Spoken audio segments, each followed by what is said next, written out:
അപ്പോൾ നമ്മൾ ഇന്ന് ആദ്യം പോകുന്നത് ആ വക്കീൽ നിയമനവുമായി ബന്ധപ്പെട്ട കാര്യത്തിലേക്കാണ്. ശബരിമല സ്വർണ്ണക്കൊള്ള കേസിലെ പ്രതികളുടെ അഭിഭാഷകനെ ദേവസ്വം സ്പെഷ്യൽ ഗവൺമെന്റ് പ്ലീഡറാക്കിയ തീരുമാനം സർക്കാരിനെ ഭരണത്തിലെത്തിച്ച ജനങ്ങളോടുള്ള വെല്ലുവിളിയാണ്.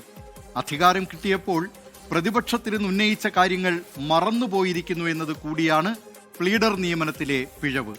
നിയമനങ്ങൾ നടത്തുമ്പോൾ ആവശ്യമായ പരിശോധന കൂടി വേണമെന്ന അടിസ്ഥാന വസ്തുത മറന്നുപോയതാണ് ഒരിക്കലും പൊറുക്കാനാവാത്ത ഈ തെറ്റ് സംഭവിക്കാൻ കാരണം. പ്ലീഡർ പാൻ ആരുടേത്? തിരുവനന്തപുരത്ത് നിന്ന് ആർ ശ്രീജിത്ത് തയ്യാറാക്കിയ റിപ്പോർട്ട് കാണാം. UDF സർക്കാർ അധികാരത്തിൽ വന്ന ശേഷം ചേർന്ന KPCCയുടെ വിശാല നേതൃയോഗത്തിൽ മുഖ്യമന്ത്രി VD സതീശൻ തന്റെ സഹനേതാക്കൾക്ക് ഒരു ഉപദേശം നൽകി. സർക്കാരിലേക്ക് ശുപാർശകളുമായി വരുമ്പോൾ ശുപാർശ ചെയ്യപ്പെടുന്ന വ്യക്തികളുടെ പശ്ചാത്തലം എന്താണെന്ന് കൂടി ഒന്ന് പരിശോധിക്കണം. അതിനുശേഷം വേണം ശുപാർശകളുമായി വരാൻ. എന്തായാലും സർക്കാർ ഈ കാര്യങ്ങളുടെ എല്ലാം പശ്ചാത്തലം പരിശോധിക്കും. ഇതായിരുന്നു VD സതീശൻ നൽകിയ ഉപദേശം. എന്നാൽ സഹപ്രവർത്തകർ നൽകിയ ഈ വിലപ്പെട്ട ഉപദേശം സ്വന്തം വകുപ്പിന് കീഴിലുള്ള പ്ലീഡർമാരുടെ നിയമന കാര്യത്തിൽ മുഖ്യമന്ത്രി മറന്നുപോയി. അതാണ് ഇപ്പോൾ ദേവസ്വം ഗവൺമെന്റ് സ്പെഷ്യൽ പ്ലീഡർ നിയമനം വിവാദമാകാനുള്ള കാരണം. ജൂൺ 4 ചേർന്ന മന്ത്രിസഭായോഗത്തിലാണ് ഹൈക്കോടതിയിലെ സർക്കാർ അഭിഭാഷകരുടെ നിയമന പട്ടികയ്ക്ക് അംഗീകാരം നൽകിയത്.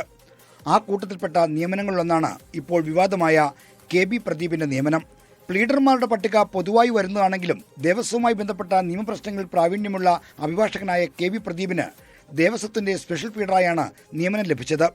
ശബരിമല സ്വർണ്ണക്കൊള്ളക്കേസിൽ പ്രതിസ്ഥാനത്തുള്ള ചെന്നൈയിലെ സ്മാർട്ട് ക്രിയേഷൻസിന് വേണ്ടി ഹാജരായിക്കൊണ്ടിരുന്ന അഭിഭാഷകനാണ് KB പ്രദീപ്.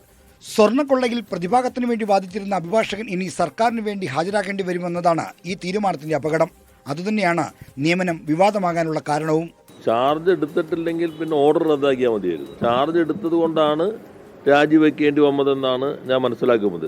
ചാർജ് എടുത്തു കഴിഞ്ഞാൽ സ്വാഭാവികമായിട്ട് എല്ലാ ഫയലുകളും ചാർജ് എടുത്ത വക്കീലിൻ്റെ അടുത്ത് എത്തിയിട്ടുണ്ടാവും.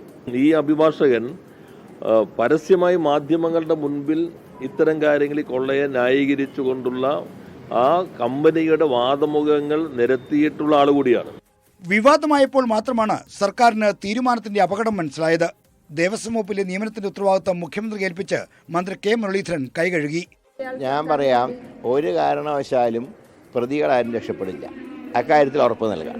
പക്ഷേ പ്രതിക്ക് വേണ്ടി വാദിച്ചയാളല്ലേ ഇപ്പോൾ സർക്കാരിന് വേണ്ടി വാദിക്കാൻ വരുന്നത്. അപ്പോൾ അതുകൊണ്ട് തന്നെ പ്രതിയുടെ ദൗർബല്യങ്ങൾ അറിയാവുന്ന ഒരു വക്കീലാണല്ലോ, നല്ല കാര്യം. നിയമനത്തിന്റെ ഉത്തരവാദിത്വം മുഖ്യമന്ത്രിക്കാണെന്ന വാദം വസ്തുതാപരമാണ്. നിയമവകുപ്പിൽ നിന്നാണ് പ്ലീഡർ നിയമനത്തിന്റെ നിർദ്ദേശം തയ്യാറാക്കേണ്ടത്. ശേഷം മന്ത്രിസഭായോഗത്തിന്റെ പരിഗണനയ്ക്ക് വെക്കണം.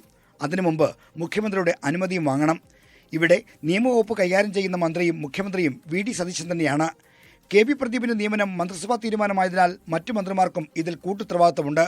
എങ്കിലും സർക്കാർ അഭിഭാഷകരായി നിയമിക്കുന്നവരുടെ പശ്ചാത്തലം പരിശോധിക്കേണ്ട ഉത്തരവാദിത്തത്തിൽ നിന്ന് മുഖ്യമന്ത്രിക്ക് ഒഴിഞ്ഞു മാറാനാവില്ല.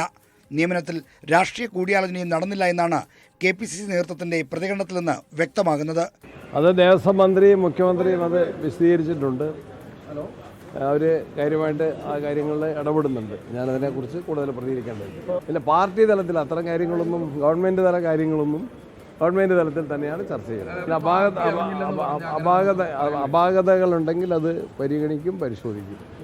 തീരുമാനം വിവാദമായതോടെ KB പ്രദീപിനെ കൊണ്ട് രാജിവെപ്പിച്ച് തടിയൂരാനാണ് സർക്കാരിന്റെ ശ്രമം. എതിർപ്പ് വന്നതിനെ തുടർന്നാണ് നിയമനം വേണ്ടെന്ന് വെച്ചതെന്ന് മന്ത്രിമാർ തന്നെ ഇപ്പോൾ സ്ഥിരീകരിക്കുന്നു. നിയമനം ക്യാബിനറ്റ് നടത്തുമ്പോൾ മുഖ്യമന്ത്രി മാത്രമല്ല, ക്യാബിനറ്റിൽ ഞാൻ ഉൾപ്പെടെയുള്ളവർക്ക് ഉത്തരവാദിത്തമുണ്ട്. നിയമനത്തിൽ സദുദ്ദേശത്തോടെ ചെയ്തതാണെങ്കിലും അത് ഭക്തജനങ്ങൾക്ക് സംശയമുണ്ടായ സാഹചര്യത്തിൽ അദ്ദേഹത്തിനോട് രാജിവെക്കാൻ പറഞ്ഞു. അദ്ദേഹം രാജി. സ്വർണ്ണക്കൊള്ളക്കേസിലെ പ്രതികളെ രക്ഷിക്കാൻ വേണ്ടിയാണ് സ്മാർട്ട് ക്രിയേഷൻസിന് വേണ്ടി ഹാജരായിക്കൊണ്ടിരിക്കുന്ന അഭിഭാഷകനെ സർക്കാരിൽ നിയമിച്ചതെന്നാണ് പ്രതിപക്ഷത്തിന്റെ ആരോപണം. കുറ്റാരോപിതനായിട്ടുള്ള ആളുകൾക്ക് വേണ്ടി, സ്ഥാപനത്തിന് വേണ്ടി ഹാജരായ അഡ്വക്കേറ്റിനെ തന്നെ ഇവിടെ ദേവസ്വത്തിന് വേണ്ടി നിയമിക്കുന്നു എന്ന് പറയുമ്പോൾ അത് ഒരു തരത്തിലുള്ള കള്ളനെ ചൂട്ടുപിടിക്കലായിപ്പോയി. ചെയ്യാൻ പാടില്ലാത്ത കാര്യമായിരുന്നു. ശബരിമല സ്വർണ്ണക്കൊള്ളയിൽ പ്രതിഭാഗത്തിന് വേണ്ടി ഹാജരായിക്കൊണ്ടിരുന്ന അഭിഭാഷകനെ ഗവൺമെന്റ് പ്ലീഡറായി നിയമിച്ചത് VD സതീശൻ സർക്കാരിന്റെ ഭാഗത്തുനിന്ന് സംഭവിച്ച ഗുരുതരമായ വീഴ്ചയാണ്.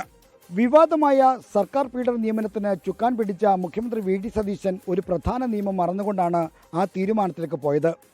ബാർ കൗൺസിൽ ഓഫ് ഇന്ത്യ ആക്ടിലെ സെക്ഷൻ 6 2-ാം അധ്യായത്തിലെ ചട്ടം 33-നെക്കുറിച്ച് നിയമവിദഗ്ധൻ കൂടിയായ മുഖ്യമന്ത്രി VD സതീശന് അറിവുണ്ടാകേണ്ടതാണ്.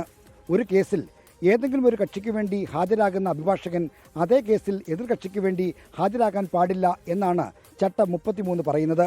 ദേവസ്വം പ്ലീഡർ നിയമനത്തിൽ മുഖ്യമന്ത്രിയും ചുമതലയേറ്റെടുത്ത അഭിഭാഷകൻ കെ വി പ്രദീപും അത് മറന്നു.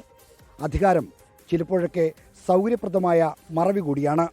തിരുവനന്തപുരത്ത് നിന്ന് ആർ ശ്രീജിത്ത്, 24.